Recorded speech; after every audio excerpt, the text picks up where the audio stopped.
அருப்புக்கோட்டை அருகே மூதாட்டியை கத்தியால் குத்தி பணம் பறிக்கப்பட்டிருக்கக்கூடிய சம்பவம் அதிர்ச்சியை ஏற்படுத்தி இருக்கிறது. கூடுதல் விவரங்களை எமது செய்தியாளர் சக்தி கணேஷ் வழங்கிட கேட்கலாம். சக்தி கணேஷ், வணக்கம். தற்பொழுது இந்த மூதாட்டியினுடைய நிலை என்னவாக இருக்கிறது?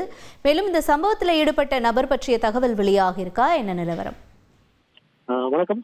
அருப்புக்கோட்டை அருகே கட்டங்குடி என்ற கிராம பகுதியில் சாந்தி என்ற பெருமை வசித்து வருகிறார். இவர் மதுரை டு தூத்துக்குடி 4 வழிச்சாலையில் செட்டிக்குறிச்சி என்ற கிராம விளக்கு பகுதியில் பவானி என்ற டீக்கடை நடத்தி வருகிறார். இந்த பகுதியில் இந்த சைடு போற பயணிகள் அனைவரும் டீ, ஸ்நாக்ஸ் மற்றும் சாப்பிட்டு போயிட்டு இருக்கிறார்கள்.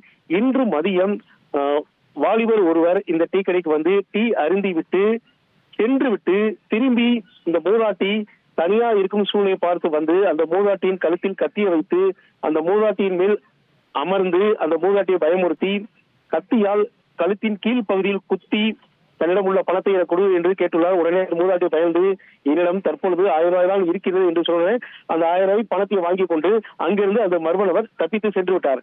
இது குறித்து பந்தவடி காவல்துறையினர் விசாரணை செய்து வருகின்றனர். செய்திகளை உடனுக்குடன் தெரிந்து கொள்ள உடனே சப்ஸ்கிரைப் பண்ணுங்க.